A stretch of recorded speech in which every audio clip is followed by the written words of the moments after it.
Well, the campaign for the second phase of the Lok Sabha elections is in full swing, and Prime Minister Modi will address a poll-bound audience in Maharashtra and Karnataka today.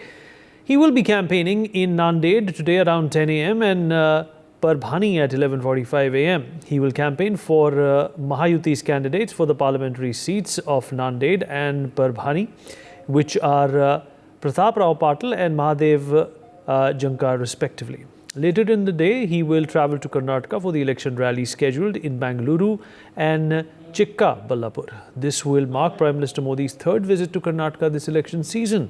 In Karnataka, PM Modi will be campaigning for party candidates in Bangaluru's north, central, south and rural seats.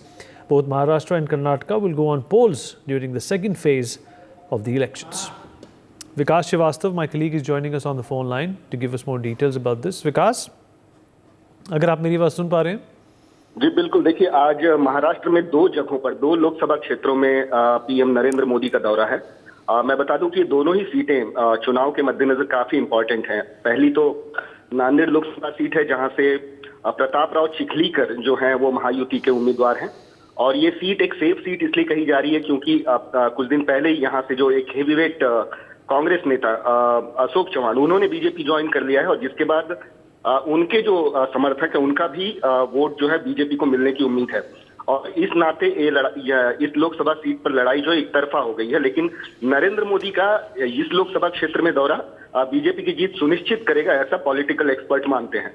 इसके अलावा जो दूसरी seat है परभणी की, परभणी से मैं आपको बता दूं कि महादेव जानकर, जो कि राष्ट्रीय समाज पक्ष के नेता हैं, उन्होंने एनडीए में शामिल हुए महज कुछ हफ्ते पहले, और उसके बाद उनको परभणी सीट पे लड़ाया जा रहा है महायुति की तरफ से। तो ये पहली बार होगा कि बीजेपी के नेता का प्रचार न करके अपने किसी एलाइज का प्रचार करते आज नरेंद्र मोदी परभणी में नजर आएंगे।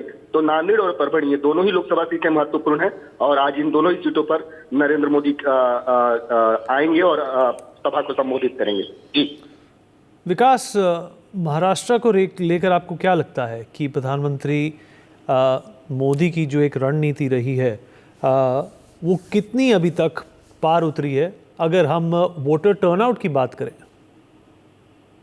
जी बिल्कुल। देखिए, नरेंद्र मोदी जहां जहां जिन जिन सीटों पर रैलियां कर रहे हैं, वहां पर पॉलिटिकल इक्वेशन जो है रात बदल जाते हैं, ऐसा पॉलिटिकल एक्सपर्ट बताते हैं। जो और कई जगह पर इन्होंने प्रयोग भी किए हैं, जैसे सुधीर मुनगंटीवार को चंद्रपुर से उतारा गया पहली बार। वो विधायक है, लेकिन अभी उन्हें संसद भेजने की तैयारी बीजेपी कर रही है। वहां पर भी जो बयार थी वो कांग्रेस के पक्ष में थी, एक सिंपैथी वोट जो है कांग्रेस के फेवर में था, क्योंकि वहां पर कांग्रेस के सांसद बालू धानोरकर का निधन हो गया था। लेकिन जैसे ही पीएम मोदी ने वहां रैली की, पूरा इक्वेशन जो है वहां पर बदल गया। एक वेव सा देखा गया कि मोदी के फेवर में लोग जो है नारे लगाते नजर आए। एक बहुत बड़ा जन सैलाब उनकी सभा में नजर आया था। तो मोदी जहां जहां रैली कर रहे हैं वहां पर एक अच्छा प्रतिसाद, एक अच्छा रिस्पॉन्स उनको मिल रहा है। इस बार का इनका जो लक्ष्य है वो भी काफी एम्बिशियस है। इन्होंने 45 प्लस का लक्ष्य तय किया है। मतलब महाराष्ट्र की 48 लोकसभा सीटों में से 45 पर विजय पाने की इनकी हसरत है। लेकिन इसको मोदी किस तरीके से साकार करेंगे, ये पूरी बीजेपी की रणनीति पर निर्भर करता है। बहुत ही मेटिकुलसली इन्होंने प्लान किया है सारी रैलियां।